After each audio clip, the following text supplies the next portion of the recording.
cafe today. This is only going to be part one, and then we will do part two at a later date, probably a month or so from now, something like that. It is going to be recorded. And I want to point out that this is not an MKP training. With that, I'm going to pass it to Jerry. So I'm Jerry Deutsch, and I'm really happy to be here. And I feel a little nervous, which I think is good, And Jake, I just want to say, I don't want to forget to say this, but I've got some protocols if you are interested in dealing with what you got going on. But with that said, I want to put out this disclaimer. I am not a MD, DO, DC. I have none of those health letters after my name. I'm not a health professional. The ideas that I have are mine alone. And I want you to know that I own them. I want you to know that I do believe that nothing is really going to be true health-wise for everyone all the time. There will be exceptions to everything. I'm basically going to let you know what I've learned in my 40 years of exploring how to live a healthy lifestyle. If it fits, I certainly welcome you to try it on. If you want to ask any questions, we'll have time at the end, or I'm certainly available by email after this.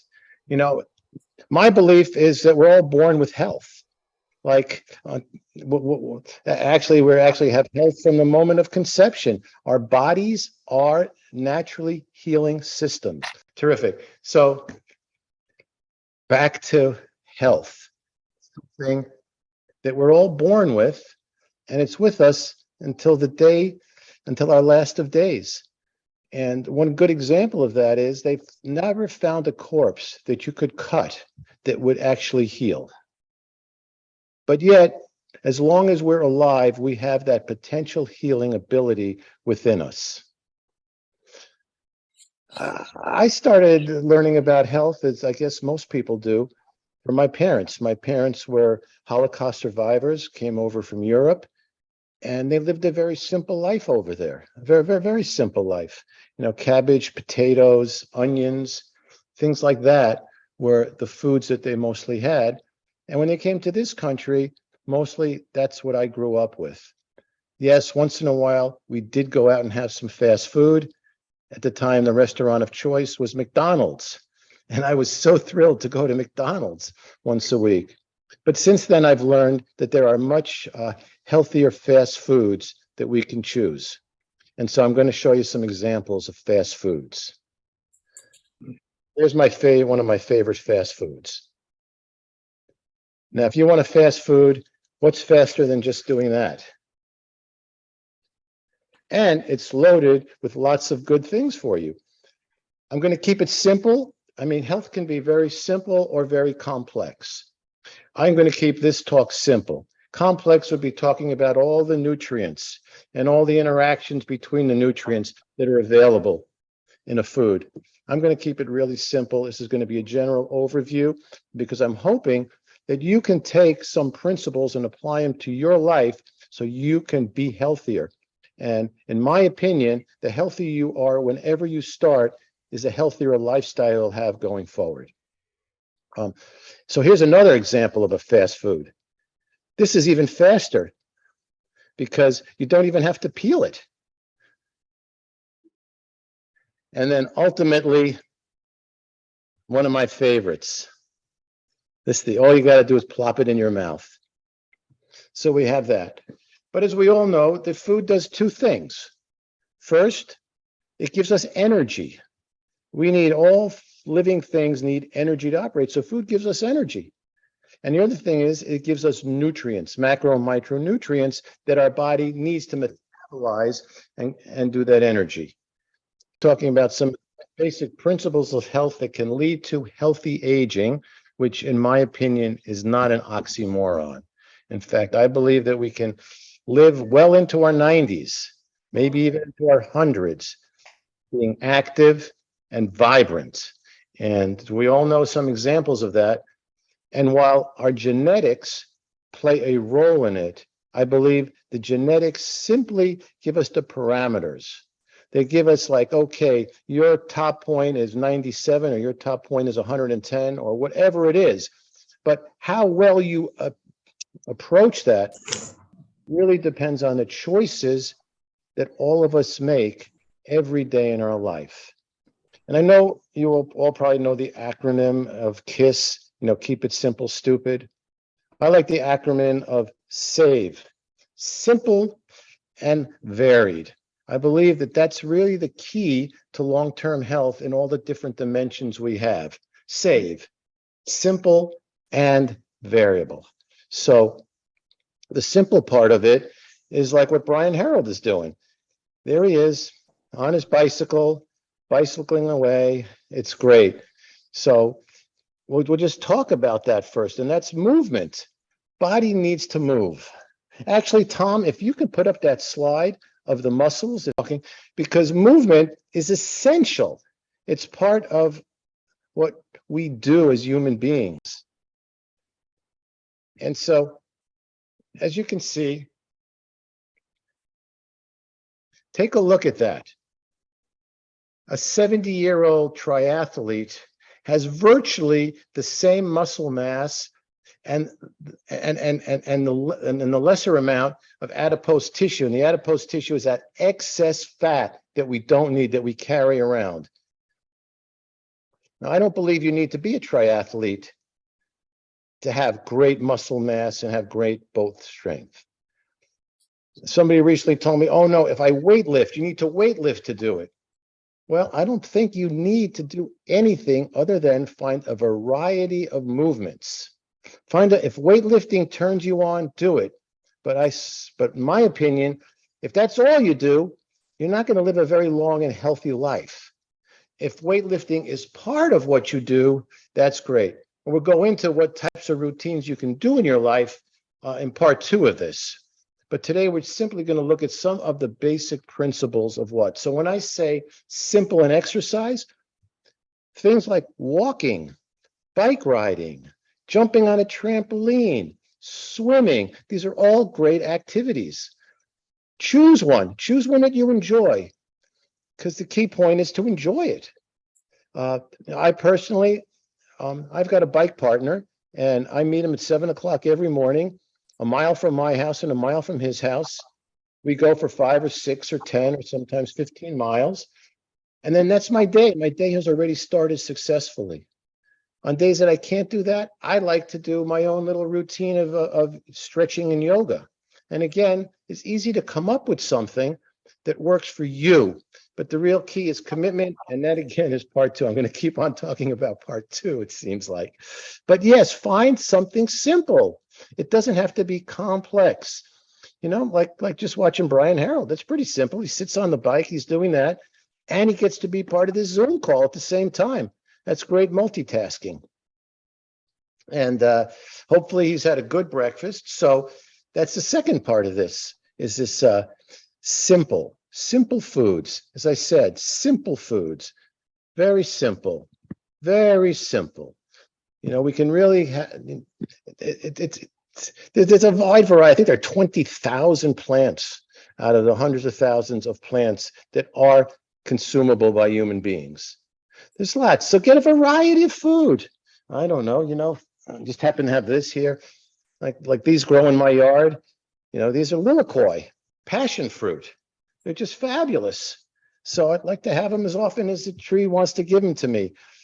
There's lots of varieties of foods and taste. Some people, I let people, oh, I don't like the way that tastes. I don't like that way. That's fine if it's limited.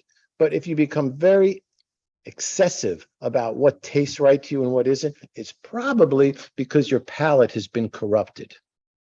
When I say corrupted, I mean, what do we corrupt? Based on our need to survive, there are some things that we crave: sugar, oil, and salt. Those were things that we needed as we were developing as a species. But today, it's become the opposite. It's something we need to avoid. We need to avoid the added oil, the added sugar, the added salt. And how do you do that? It's it's pretty simple.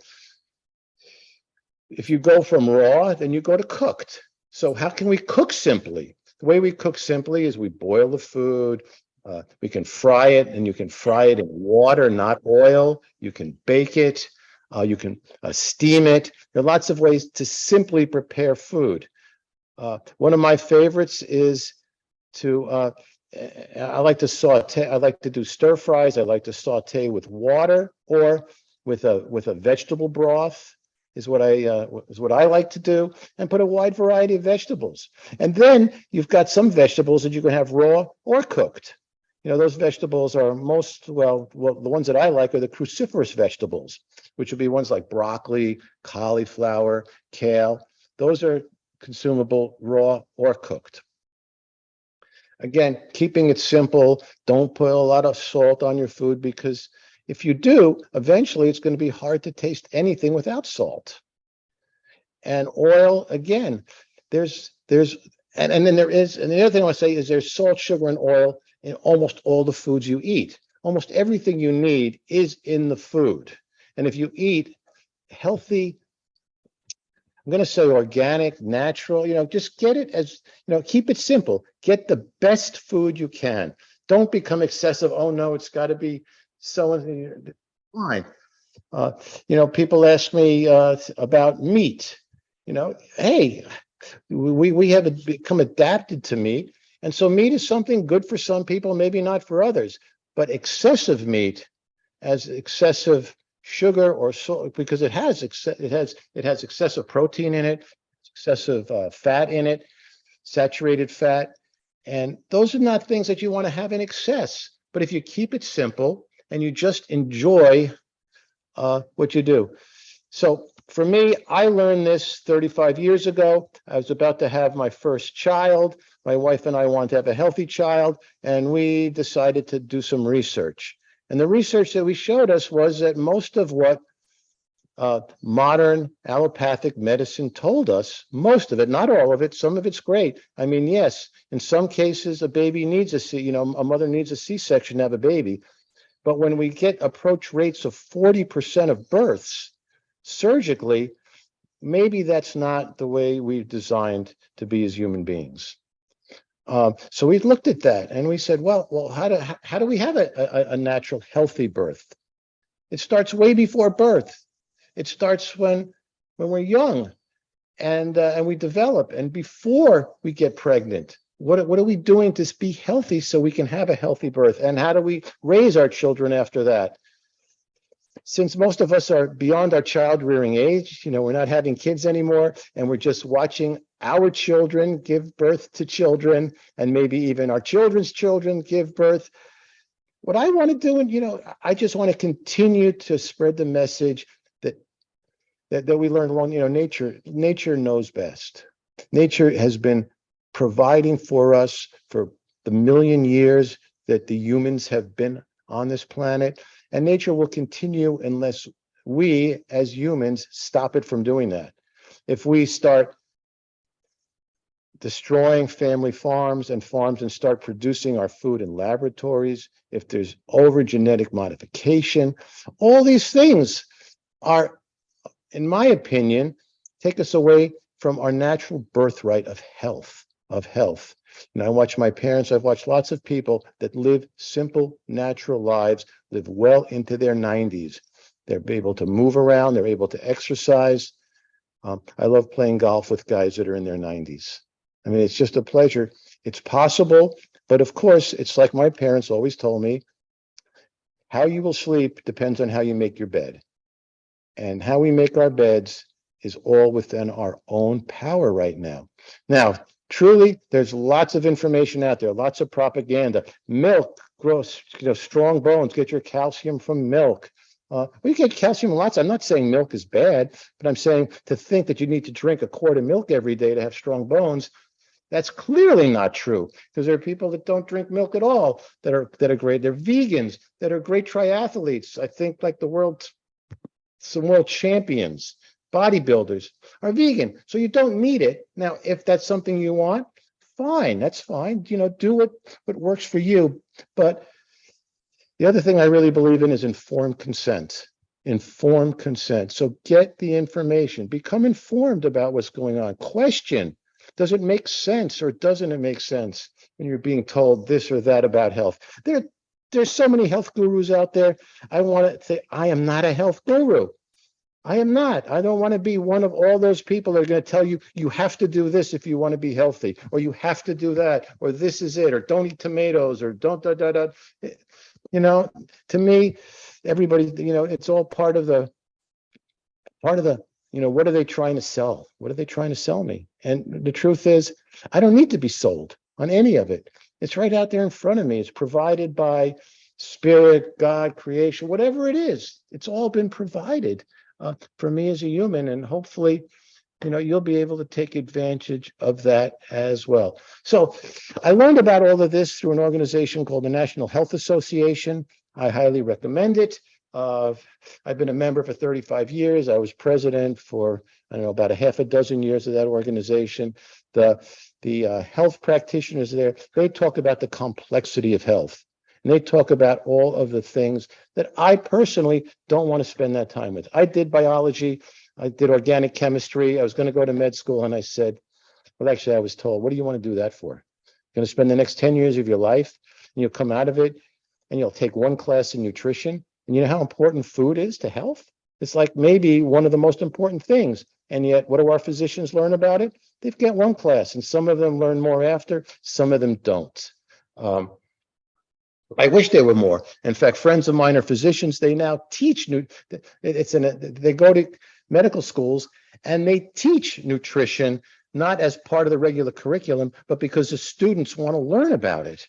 They actually want to learn about it. So,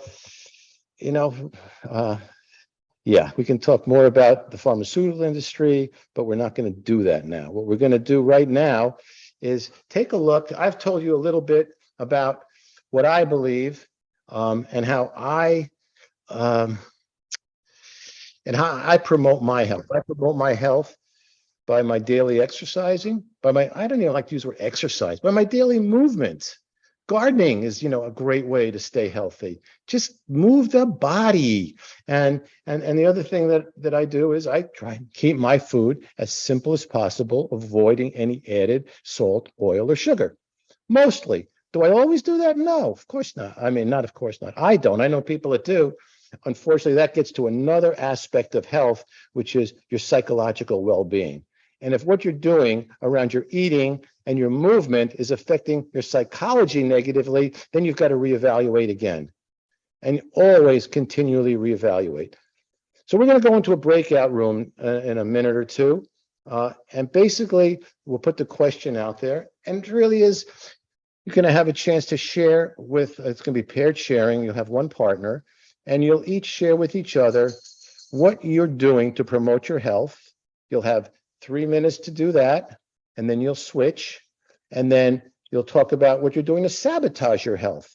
3 minutes, and then switch. So it'll be a total of 12 minutes, 3 minutes, and you'll keep switching at 3 minutes.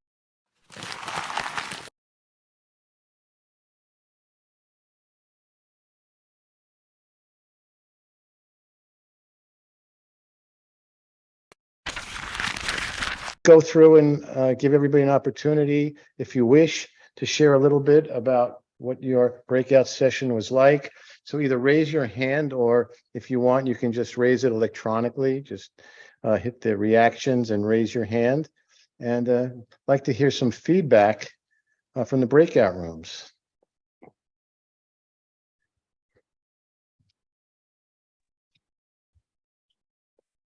Jim.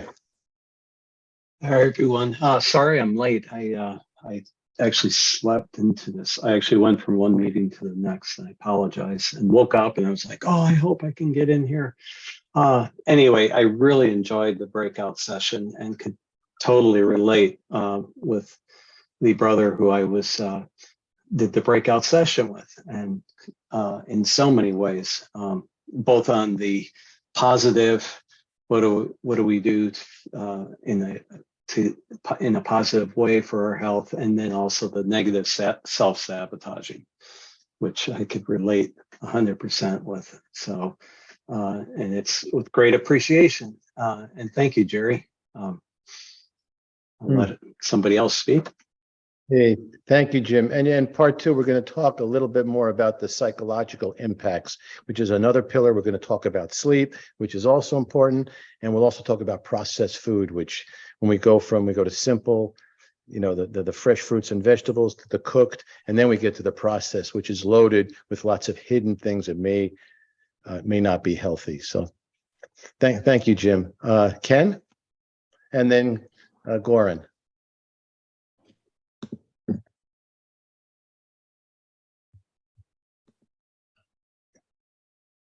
Oh, I don't see Ken. Ken, you're muted. Okay. Is it Ken or Kent? Oh, Let's see. I saw Goran had his hand up. Oh, that was a good conversation, but just one highlight. We all know what we are not supposed to eat, and the way to deal with it is not to buy it and not to have it in a fridge or a pantry. Because if it's in a fridge or a pantry, it's going to get eaten. There are gremlins could take over in my brain, and it's just not going to happen for me to have chocolate and not eat it. So the good advice is just don't buy it, That's great. And that really does work for a lot of people. For some people like me, I like to limit myself, and I like to have a piece of chocolate once in a while. So the best idea, I think you're right, is not to keep it in the house and have it be kind of as a condiment or a specialty once in a while. Yeah. my wife says, I got rid of all the bad food in the house. It was delicious.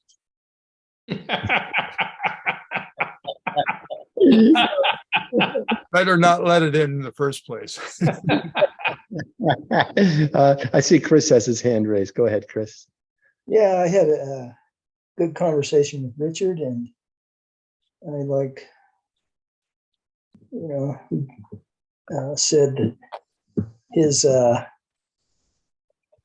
he's always been focused on health, and he does daily routine exercising and such. And as Mitt told him about I go down to Peru a lot. And that's the healthiest thing I can do. Last time I was there, I lost 25 pounds. And it's just from living at high altitude and eating fresh food, and fresh fruits and vegetables, fresh chicken. It isn't grown in cages. And, I do find it much harder here because it's so easy there. In the States, it's ridiculous. Just have to focus on creating a healthy lifestyle with food. Thank you, Chris. And that's something that we really do want to talk about at that part two of this. It's going to be how to do that, different maybe techniques or opportunities. But thanks. Is there anything else, Chris? No, that's it. Thank you. Jake. Thanks for doing this, Jerry. This is a great conversation to have.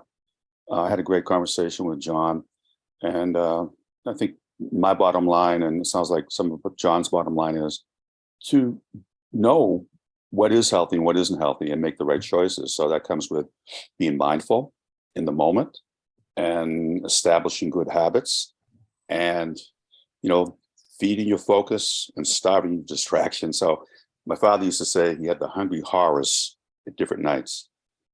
So yeah, like 6 Twinkies and whatever he'd eat. So I'd starve. That's what I try not to have in the house, and I don't. But we have, ice cream, ice almond milk, and got to have something. So, but yeah, it's about a habit, and I try to get better over time. And I'm in with that. Hey, thank you, Jake. Yeah, that's, for some people, they just can't make that switch. It's very difficult, but you can gradually cut down the food.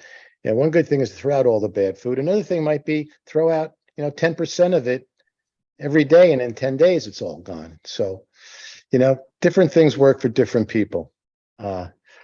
Kent.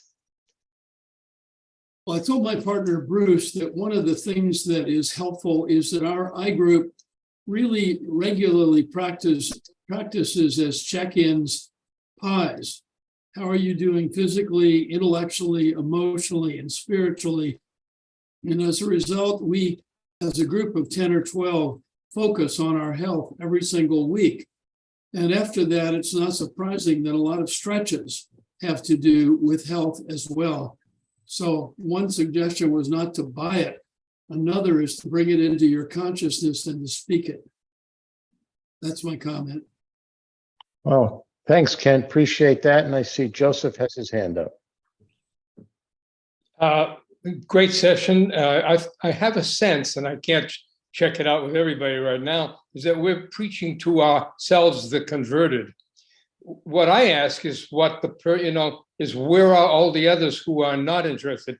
That's the real question that really kind of concerns me, is what's in the background behind those of us who are practicing awareness and the 90, maybe 95% who are in somatic amnesia of one kind or another.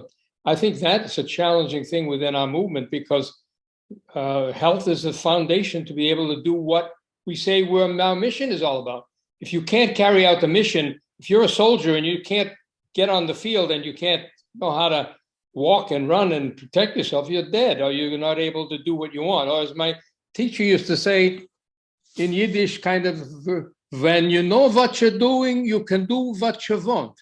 When you don't know what you're doing, you can't do what you want. Simple. I'm in. Hey, thank you, Joseph. And one of the things that I've really learned in the Mankind Project is the only person I can change is myself.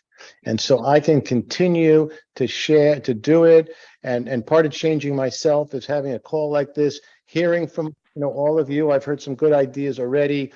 I always listen, because I find that no matter the obstacle for me from even being more healthy is thinking I've already achieved optimal health. And there's always more learning. There's always a new stretch that I can learn to do. I love to move my body. I plan to ski well into my 90s, and I know some people that have done that. And but for me, the key is the preservation and the light. And a lot of the things we talked about that I've heard here today is, well, how do I live healthy in a world that supports unhealthiness? How do I eat in a restaurant when all that food in a restaurant is loaded with sugar, oil, and salt? How do I go to a Christmas dinner and not have to indulge in all of that? And so that's, we'll do that after Christmas, so everybody can have a blast. have a blast during Christmas. And again, it's about being gentle with yourself also. What's his name? Thornton in Philly, great guy. He's handed out these cards, and the card said, be gentle with yourself. Be gentle with yourself. Small change, small progress is great. Ken, I love what you said about your iGroup. I love Pi's check-ins. Really terrific. We've got time for one or two more shares, and then we're gonna close this up. We'll leave it open for a conversation for a few minutes after. But for those of you that want to get to the Ritual Elder meeting, you'll be able to do that. So anybody else have something? Oh, Goran, we'll let you go. Just to mention, I find it very useful to actually educate myself and to experiment with food and to get my own understanding of my own body. Like I have some problem with blood sugar, and I was shocked with grapes. It like through the roof, unlike other fruits, So I'm like, oops, of course, there's glucose, And so like I learned, okay, don't buy grapes, buy, apples and oranges, that's fine.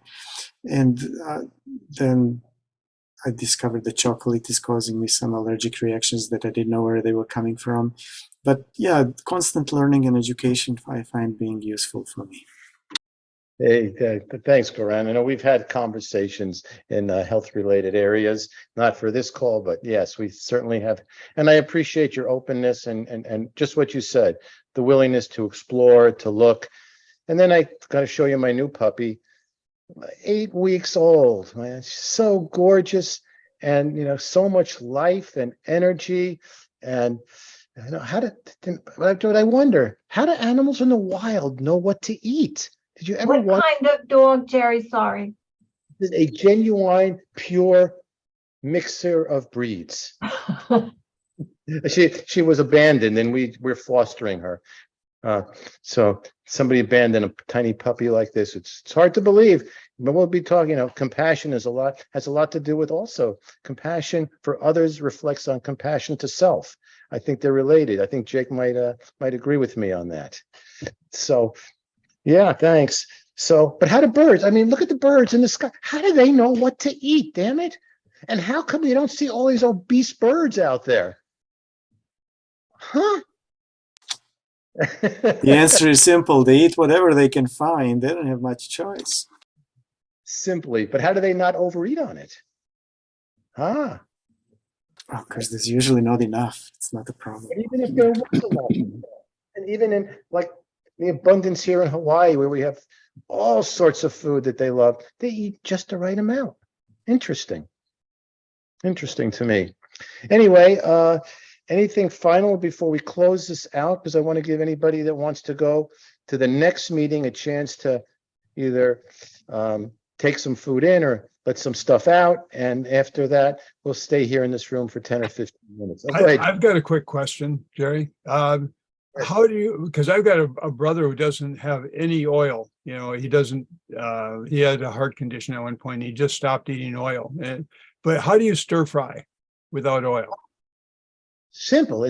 I do it either with, you get a veggie broth.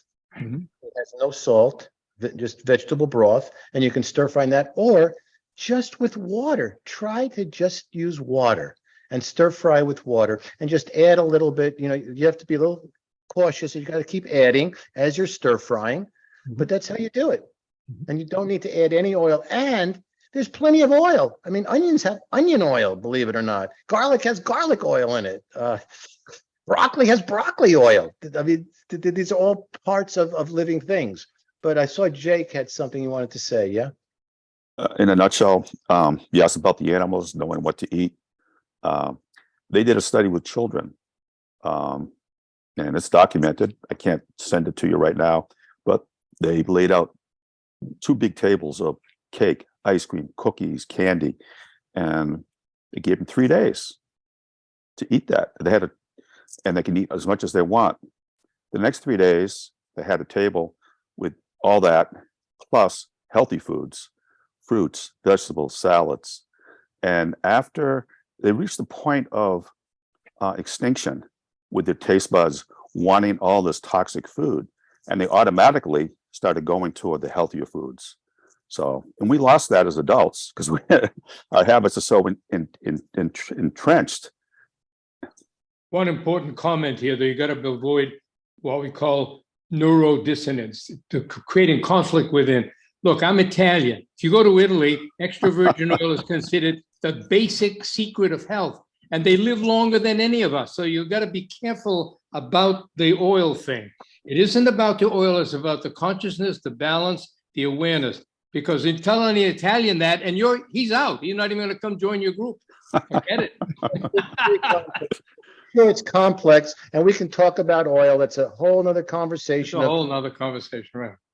Calories really support you or not, and where's the oil, and is it really olive oil or is it really canola oil? It's packaged as olive oil in the extra virgin olive oil.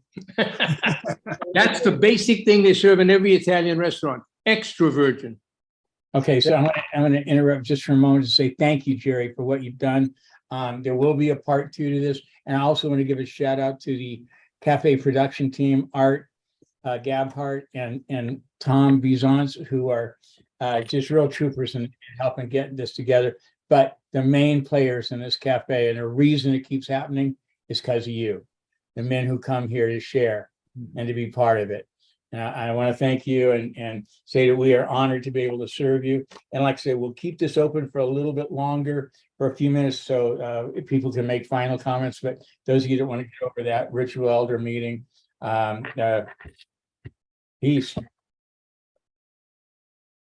Peas and carrots out. Peas and carrots.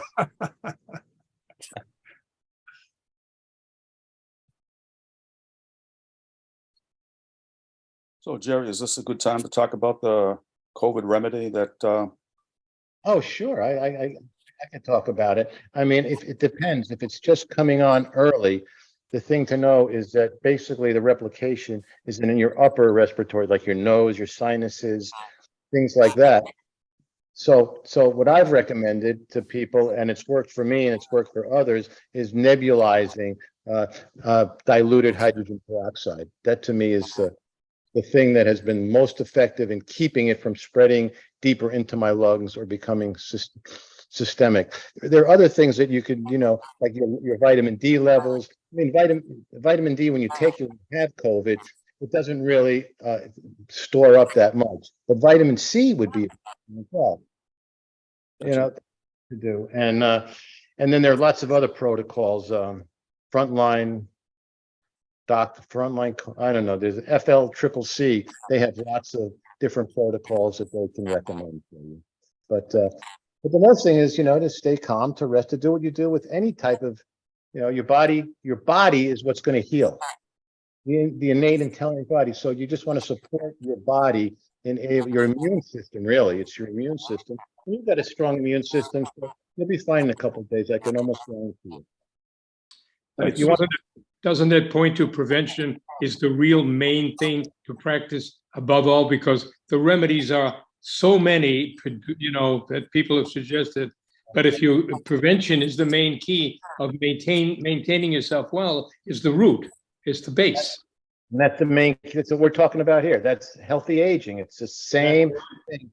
It's how you make your bed. That's how you sleep. And, meditation, mindfulness, what a key ingredient to allow your immune system to operate optimally. And for me, that's really, we live in a country where most of our medical people are interested in disease remedy, and not in prevention, as Joseph says. And the way we do that is by supporting our immune system, which is supporting the whole body to be as healthy and as powerful as possible. And I do believe sometimes, something like the nebulizing, because you've got all of those viruses that tend to replicate early. And if you get them early, you're in great shape to win the battle. But then that's a whole new question, and then you get into questions of natural immunity and lots of other things that I don't want to talk about here, because in Europe, as Joseph's shaking, Europe recognizes natural immunity. America hasn't yet. So those are, interesting questions. And I put an N95 mask when I go to grocery store, and I don't have to worry about any remedy. There it goes. And whether you get COVID, and if you do get COVID, because even hopefully you'll never get it and you'll be fine. But in my experience, almost everybody gets it. The question is, how quickly and how easily will you finish with it? The germs are all around us. Your body is 90 whatever percent bacteria, viruses, germs, all the rest of it. It's the homeostasis that you want to have. It's the balance that you want to continue. And the way you do that is not by avoiding them. What we're seeing now is a tremendous outbreak in respiratory diseases throughout this country and other countries that have taken these preventive measures to avoid viruses. And now they're all coming back, pretty strong. So I think, balance is really the key. And Jake, yeah. Just one quick one. As a massage therapist, I took a course for a week on manual lymphatic drainage. And so our lymph system is very much responsible for our immune system. It works hand in hand with our circulation system. We have between 600 and 700 lymph nodes in our body, and exercise helps with that.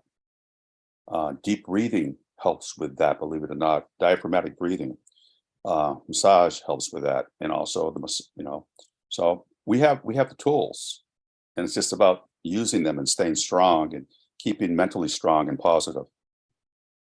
Thank you. I totally agree. And I think when we share like this, I think that supports us staying mentally strong and focusing on having healthy bodies, healthy immune systems. Just reminded me, I got to schedule a massage for next week. Thanks, Jay. Are you in Hawaii? I am in Hawaii. I'm on the Big Island. You fly me over there. I'll make a house call. Well, just to continue that, everything is being said here is very great. The bottom line is the continuing practice. How do you get to Symphony Hall? Well, someone asked, practice, practice, practice. And that's I think the most important piece is how to stay into the practice. Because otherwise it's just finger pointing to the moon, but the practice is where it happens in reality. Yep. That's true. How am I going to get this beautiful little puppy to not pee in the house? I'm going to have patience. Practice. And I'm going to have to practice and, reward her when she does the right thing. Tell her maybe not in, give her some space when she doesn't. But God, she's so gorgeous. Oh my God. And that's the other thing. We didn't even broach that. Maybe that'll be part 3, and that'll be love. Love, the greatest healer of all, in my opinion. But you got to love yourself. You got to love. To me, it's all this projection mirror that we all, encounter in MKP. But you want to be loved, love others. So I don't see that puppy ever going away. I don't know. We're fostering it. My wife wanted that's a whole nother conversation. Health when you're married. That's a whole nother one, but we won't get into that right now. We'll just get into my wife wanted, our Chihuahua died a month ago, and she was so in love with the Chihuahua. He kind of took my place when I was gone. I mean, just kind of for emotional comfort. And then he a tragic death, he choked on a bone. I mean, it was just really tragic. Right before it happened, while I was staffing the last Hawaii NWTA in Kauai, which was spectacular. Say, Bob, yeah, that was spectacular. And so I had to come home and bury my friend Archie. So we're calling this Edie, short for Edith. So Archie and Edith, For those of you that remember All in the Family. Yeah.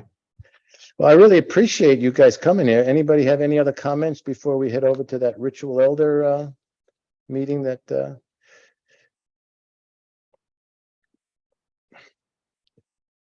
I don't see any hands. Where we're going, there's so much in this field of health, we could never exhaust it. I think it ought just focusing, where we're going with that, the psychological factors which cannot be measured, but they're important. The exercise, by the way, is known to be at least 50% of the total health of your body, minimum. And it's relative to the diet is actually less. By all statistical studies, diet is less. Animals can live without eating food, good food, bad food, for months, but they don't move properly, they're dead. But unfortunately, it's all got to come together as one organic piece. That's the point, yeah. You let cattle free range and eat grass, they can live to 20 years of age. Right. You feed them crap. That's right. They're dead. Years of age. So I think it is a combination. And agreed. Chris has final comment for you, Chris. Yep. Oh, yeah, I just had a question. Is how do you get to the elder meeting? Oh, you haven't gotten an email on that? Let me go get it, and I will post it in the chat. Okay. How do we do this? Let me go here. Let me go here. Just take me a minute to get that link. And while he's doing that, I just really thank you, Jerry, for doing this cafe and this extended time, and for being willing to come back for more of this, because I think that health is so crucial for all of us. Hey, thank you so much, Tom. Thank you. Health as well. Yeah, Jerry, thank you for doing this. That was what. Thank you for bringing that up, because that's what I keep reminding myself and others. Health is our greatest wealth, because without health, why are we anyway? Everybody in meeting, and I'm going to put this in the chat box, paste, and send. There we go. Okay, guys. Chris, do you? Thank you, Jerry. You still have something to say, Chris, or your hand's just up? Oh, that was from before. Hey, I wish you all the best of health this coming season. Enjoy your families as much as you can. and celebrate life. It's what we've got, man. Let's make the most of it. Thank you, Jerry. Thank you. Shalom, everybody. copy diem. So, Jerry, Happy and healthy. Aloha. Thank you. Thank you very much. aloha. Auguri, auguri. Cool.